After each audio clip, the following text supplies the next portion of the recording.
everybody, and welcome to another Magic City Morphs video. This video is going to be an educational one. This is going to be all about snake safety around your children, toddlers, and babies. If you're a parent, maybe you're a brand new parent like I was, and maybe people have a lot of questions for you if you're considering bringing a snake into your family as a pet. So I'm here to talk about that with you. I'm here to kind of tell you how I did things with our daughter, how I sort of introduced her to snakes, how to go about it, and just everything you need to know about the possible things that could happen, but I'm going to be debunking a lot of myths as well. This right here is a boa constrictor. She just turned 4 years old. Her name is Harley. She's a hypo-harlequin boa. In person, she has a pink look to her, and her markings are kind of like a burgundy.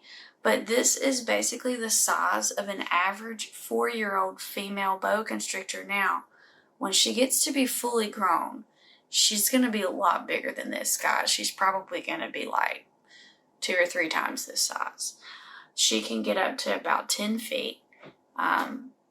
And so every year that she grows, she's going to become a larger snake. And so that's why it's crucial to be working on handling with her, making sure she's used to people, so that by the time she does get to be a large snake, she's already used to people. And this is a lot easier than if you had a snake that maybe you barely handled, or one that you got from somebody and it wasn't used to people. This is why it's a great idea to go ahead and get a boa as a baby, or maybe adopt one from somebody that's already been handling it. Boa constrictors are very, very strong snakes, and this is with all constrictors. They use their tail as a sort of locking device. So basically, this is where the constriction or the grip begins, okay? So they start with their tail.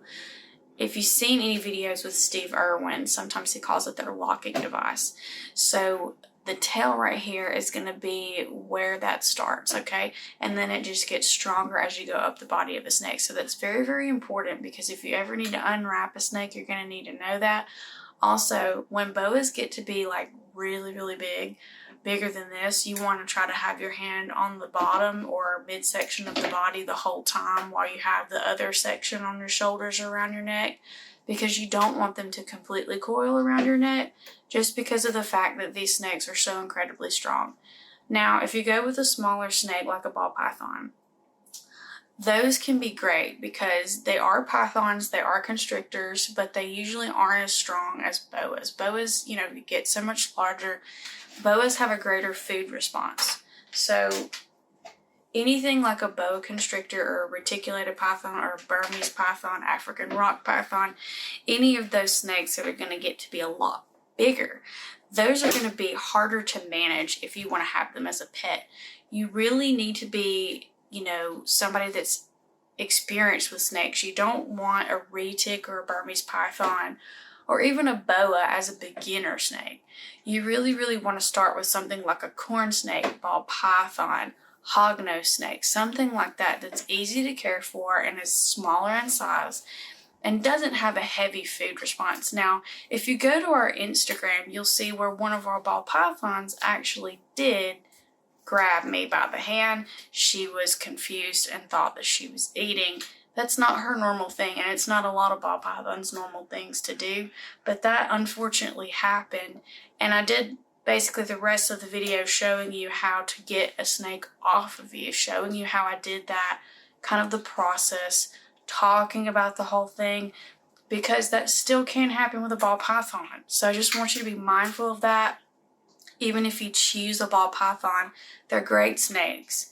The males, they don't get that big. They don't get maybe 3 to 4 feet long. Females get a little bit bigger. They can get between 5 and 5.5 feet long.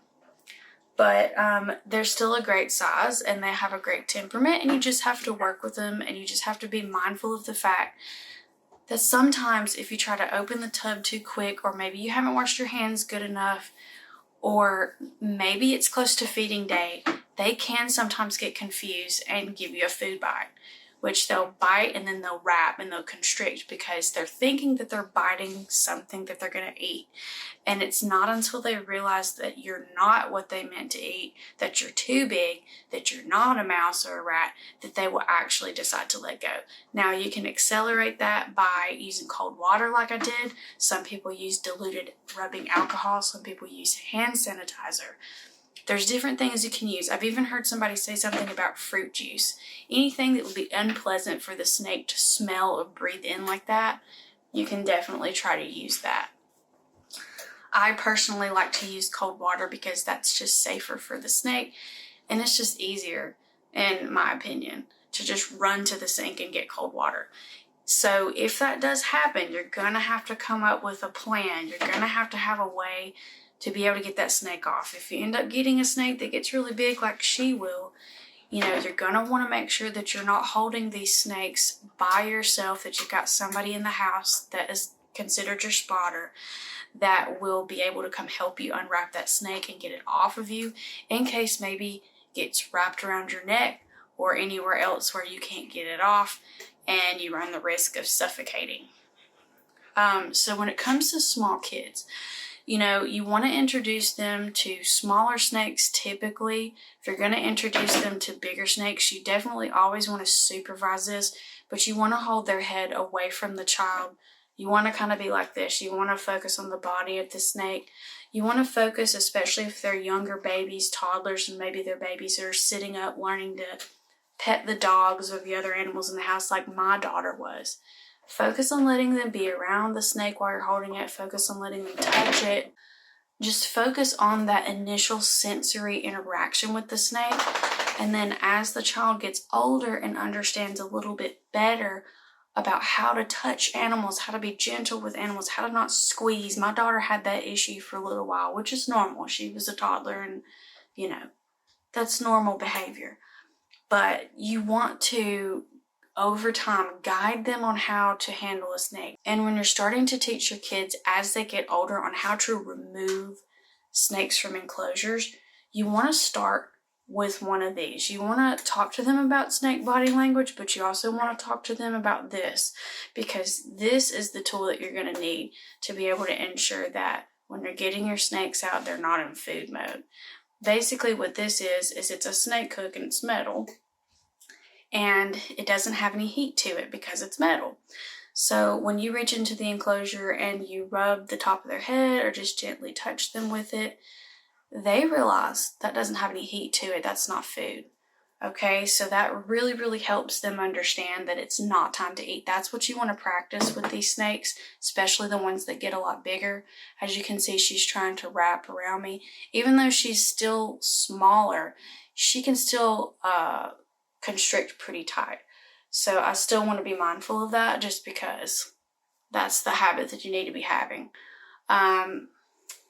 But yeah, you want to help your snake understand when you're getting it out of the enclosure that it's not time to eat, it's time to be handled.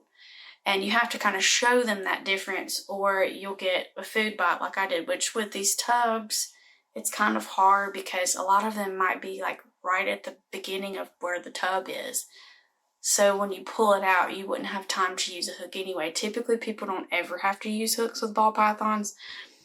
But as you saw, sometimes ball pythons can still get confused and strike. So just be mindful of that.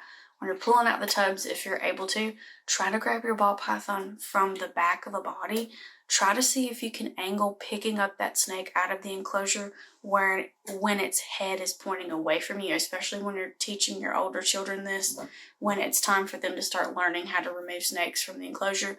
But I would definitely say, even if your child is a teenager and they've been doing this for a while, please always 100% be in the snake room, be in the reptile room. You just always want to make sure, no matter what, you're supervising your children, your teens, anybody that you love around snakes, especially snakes that can get bigger like this, how she'll be one day. So basically, it's all about just firstly understanding the animal, okay? Understanding that just like a big dog, just like a big powerful dog, like I have a Siberian Husky, I have a Pit Bull Great Pyrenees mix, understanding what these animals are capable of just because of their sheer size and power. And then going from there, understanding how to read that animal's body language, how to treat that animal, how to be around that animal. That's the main thing that you want to be teaching your children, because a lot of these accidents with animal attacks on children and babies happen because there's no supervision at the time of the accident. Or maybe if it's a toddler or an older child, that child is just doing the wrong thing around the animal. There's a lot of different things that can trigger an animal to bite, an animal to attack, just to be affected in a way that causes it to react that way, which ends up hurting the child or baby, and in some sad cases causes their death. So you don't want to do that. Even full-grown adult men have died at the hands of a large constrictor, and that's just because they weren't doing what they were supposed to do. And they were just reaching in to grab the snake, not paying attention, probably grabbed them thinking they were food. They didn't read the body language, and they had nobody around to help them. Think about if you walk into your reptile room, you have nobody with you, and you try to get your 8 to 10 foot Burmese python out, or retic, and say you're not that good at reading snake body language and you're trying to just get that snake out. Maybe you're just trying to reach in and grab it without a hook. You're just missing all the signs that that snake is hungry, and then that could be the end of you that night. That's happened. So I'm just telling you guys, there's a video on our TikTok about it, explaining how animals can and will hurt you, and you have to have that understanding and be able to own these animals the right way. You have to have that understanding. If you believe that this can never happen, that's where you're going to let your guard down, and that's where you're going to have a problem. There are many great videos on YouTube about how to read snake body language and kind of what all that means that they're doing, so that when you are removing the snake from the enclosure, you know exactly what to expect, okay? And you know how to do this stuff safely. Accidents still happen. That's why I want you to know that they can still bite, they can still get confused. You have to know what to do in the event that that happens. You have to know how to get that snake off of you. So if you have time, go watch that TikTok, that latest TikTok I just did. It's fantastic. It goes step by step through everything I do. And then I hope you share this one. I hope you share this one with your friends and family. And we will see you next time in our breeding update video. So here's a close-up of Harley. Thanks for watching.